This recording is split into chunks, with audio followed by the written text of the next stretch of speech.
Hello दोस्तों, मैं दिव्यांशु शुक्ला स्वागत करता हूं आपका आपके अपने यूट्यूब चैनल एजुफाई इंडिया पर। चैनल को सब्सक्राइब कीजिए, हमारी तरफ से दिया जाएगा आपको अमेजॉन गिफ्ट वाउचर। इसके अलावा लेक्चर ध्यान से देखिए। लेक्चर के लास्ट में आपसे एक सवाल पूछा जाएगा और सवाल के सही जवाब देने वाले किसी भी 2 लकी विनर्स को हमारी तरफ से दिया जाएगा पेटीएम कैश। चलिए शुरू करते हैं। हम लोग कर रहे थे इंटरनेशनल ऑर्गेनाइजेशंस, अंतर्राष्ट्रीय संस्थाएं। अंतर्राष्ट्रीय संस्थाओं में मैंने इससे पहले एशियान, एडीबी, एआईबी, ठीक है, ऐसी कई संस्थाओं को मैं पहले भी कर चुका हूं। लेक्चर्स आप डिस्क्रिप्शन बॉक्स के प्लेलिस्ट में जाके देख सकते हैं। आज हम लोग करेंगे ब्रिक्स। ब्रिक्स क्या है, इसके बारे में पूरी जानकारी, इस्टेब्लिशमेंट कब हुआ, कैसे हुआ, क्यों, क्या रीजन थे इसके इस्टेब्लिशमेंट के, इन सारी बातों पे आज हम लोग गौर करेंगे। ठीक है, चलिए। तो ब्रिक्स की बात करें तो ब्रिक्स जो है वो एक्रोनिम है इसके 5 मेंबर्स का। एक्रोनिम क्या होता है? एक्रोनिम होता है जब कई सारे वर्ड्स हों, उसके फर्स्ट लेटर से हम एक नया वर्ड बना लें, उन सारे वर्ड्स के फर्स्ट लेटर से हम नया वर्ड बना लें तो उसे हम एक्रोनिम कहते हैं। तो जो हमारा ब्रिक्स है वो एक्रोनिम है इन 5 मेंबर कंट्रीज़ का। तो ब्रिक्स के अगर हम मेंबर्स देख लें तो बी से ब्राज़ील, आर से रशिया, आई से इंडिया, सी से चाइना और एस से साउथ अफ्रीका। ठीक है, तो ब्राज़ील जो ब्रिक्स था हमारा पहले 2009 में जब फाउंड हुआ तो इसके सिर्फ 4 मेंबर थे। ठीक है, तो उसे हम ब्रिक कहते थे। बाद में साउथ अफ्रीका 2010 में जब इससे जाके ज्वाइन हुआ तब ये ब्रिक्स हुआ। ठीक है, अब इनका जो सिग्निफिकेंस है, जो 5 ब्रिक्स के मेंबर्स हैं, इनका अलग सिग्निफिकेंस पड़ता है G20 कंट्रीज़ पे। G20 कंट्रीज़ में ये 5 मेंबर्स हैं और एक अच्छी पकड़ रखते हैं अपनी। ठीक है, चलिए ब्रिक्स के बारे में थोड़ी सी इंफॉर्मेशन ले लेते हैं। एब्रिविएशन मैंने पहले बता दिया, ब्रिक्स है, ये एक्रोनिम है ब्रिक के 5 नंबर्स के। ठीक है, प्रीसीडर ब्रिक क्योंकि साउथ अफ्रीका 2010 में आके ज्वाइन हुआ। फॉर्मेशन इसकी हुई थी 16 जुलाई 2009 में। ठीक है, 16 जुलाई 2009 में जब इसकी पहली समिट हुई थी येकेटेरिनबर्ग में, तो वहाँ पे इसको फॉर्मेशन माना जाता है। ठीक है, इसकी बात तो शुरू हुई 2011 में, क्योंकि जो ब्रिक टर्म था वो 2001 में ही कॉइन कर दिया गया था, मतलब ला दिया गया था। लेकिन इसका एस्टेब्लिशमेंट हम लोग मानते हैं जब इसकी पहली समिट हुई 2009 में।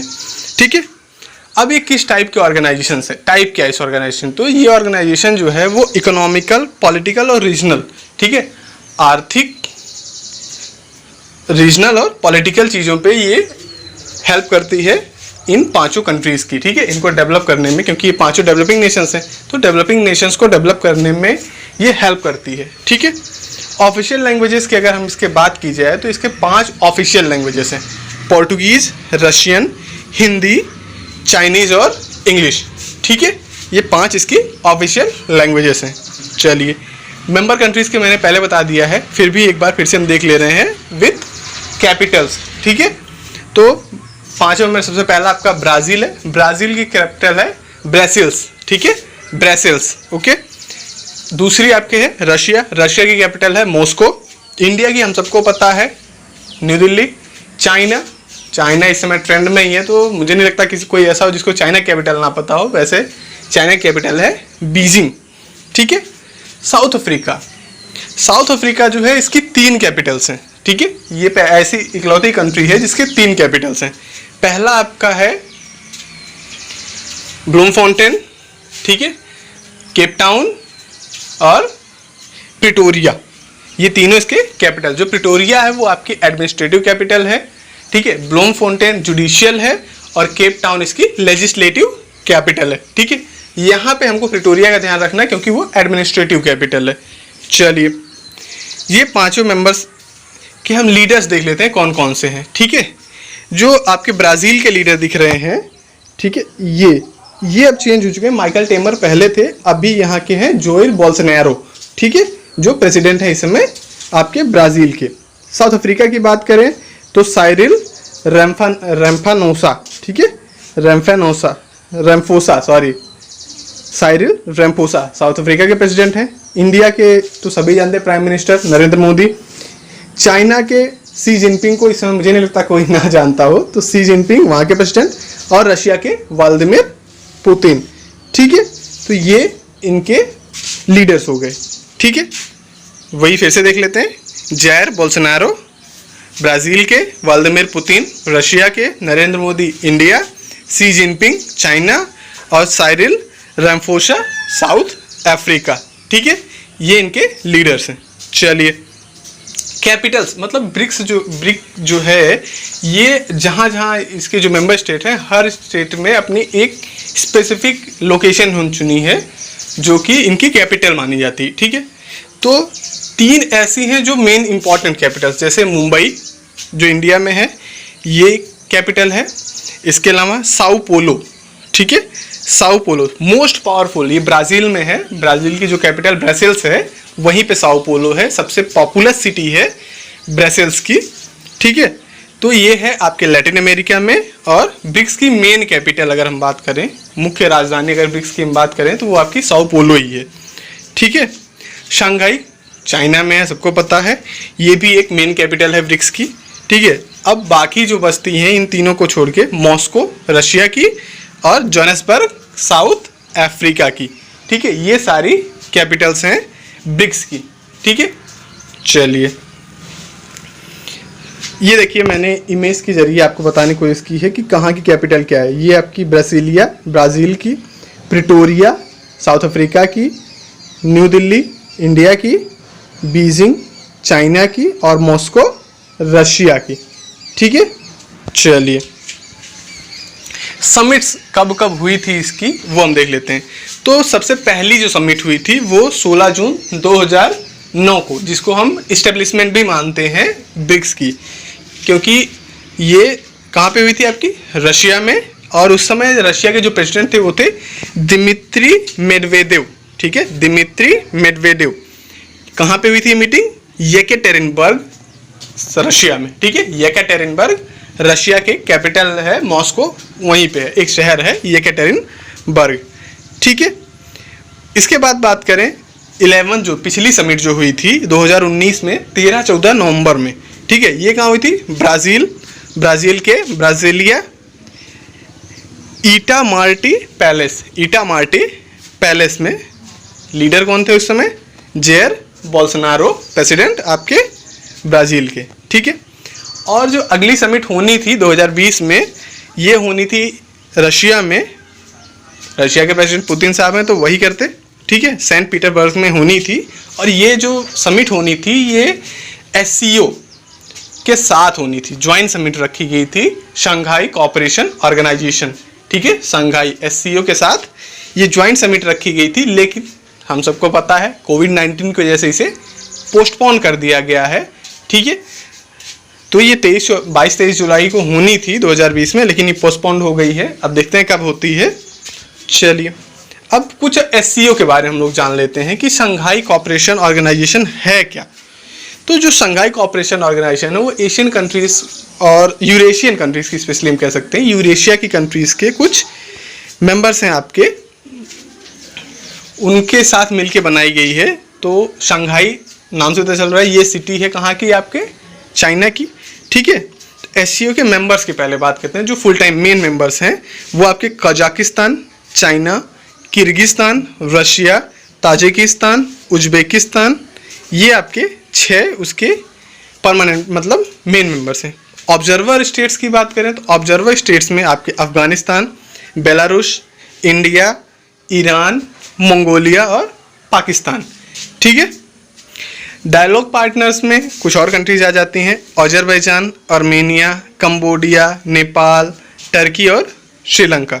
ठीक है, तो ये सारी कंट्रीज जो है इसमें शंघाई कोऑपरेशन ऑर्गेनाइजेशन में मेंबर्स हैं। ठीक है, मेंबर स्टेट्स की अगर बात करें तो 3/5 पूरे, अगर यूरेशिया को हम देख लें, यूरोप और एशिया को मिला के हम यूरेशिया कहते हैं, तो यूरेशिया को अगर हम पूरा देखें तो 3/5 जो कंट्रीज हैं वो इसके मेंबर्स हैं, जो बचते हैं वही नहीं है। ठीक है, 3/5 ऑफ यूरेशिया इसका टोटल एरिया है, 3/5 ऑफ यूरेशिया में ये फैला हुआ है। ठीक है, ऑफिशियल लैंग्वेज इसकी 2 हैं, रशियन है और चाइनीज है। ठीक है,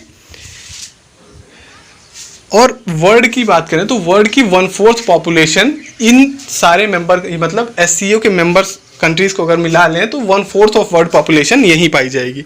ठीक है, करंट लीडरशिप की अगर इनके बात करें तो सेक्रेटरी जनरल जो इसके हैं वो है राशिद अलीमोव। ठीक है, राशिद अलीमोव तजाकिस्तान के। ठीक है, और डायरेक्टर जो एग्जीक्यूटिव कमेटी ऑफ SCO के जो डायरेक्टर हैं वो हैं येवगेनी साइसोयेव, ये आपके रशिया के हैं।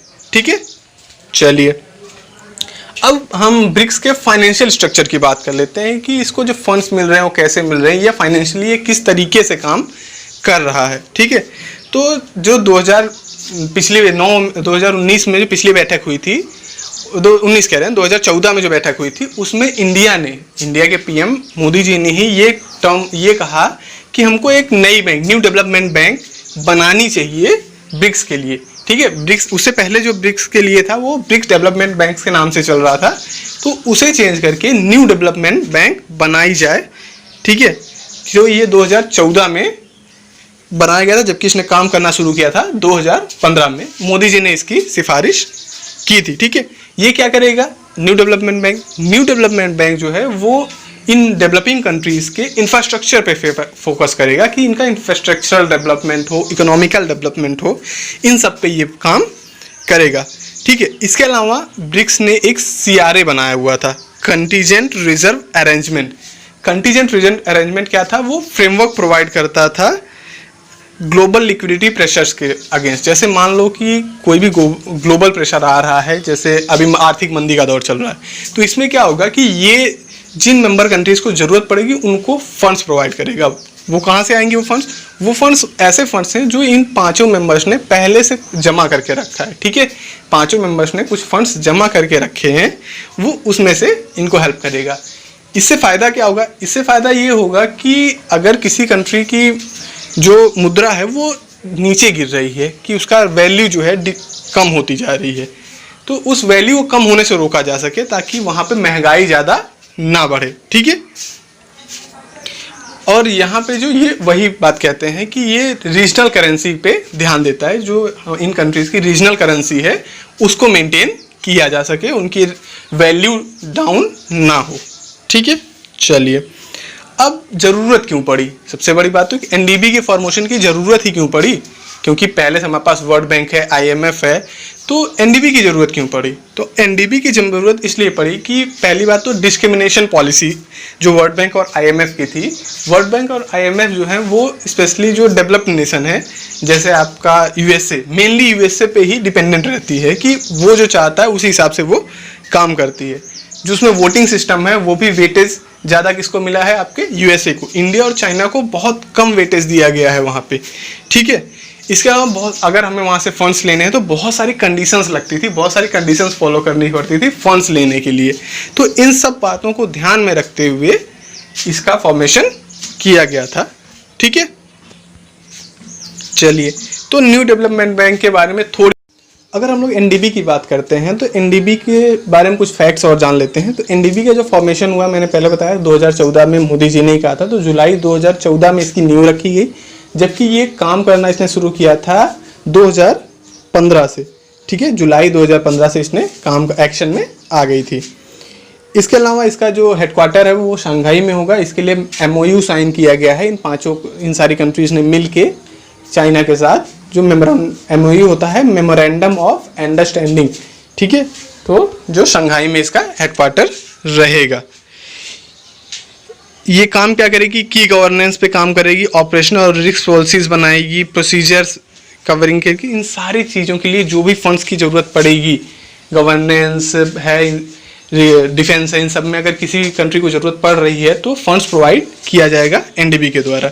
ठीक है, बहुत सारी एजेंसीज है जिन्होंने इसे रेटिंग दी है और काफ़ी अच्छी रेटिंग्स मिली हैं, AA+, AAA+, कम जैसे SAP, फिच है, फिर जापान की क्रेडिट रेटिंग कंपनी है, इन सब ने इसे रेटिंग्स दी हैं। Credit rating agency, analytical rating agency है, इन सब ने इसे बहुत अच्छी रेटिंग्स दी हुई हैं। और ये माना जा रहा है अगर ये इसी तरह काम करती रही तो 2071 तक ये वर्ल्ड की one of the best high bank हो जाएगी, वर्ल्ड बैंक और IMF को पीछे छोड़ते हुए।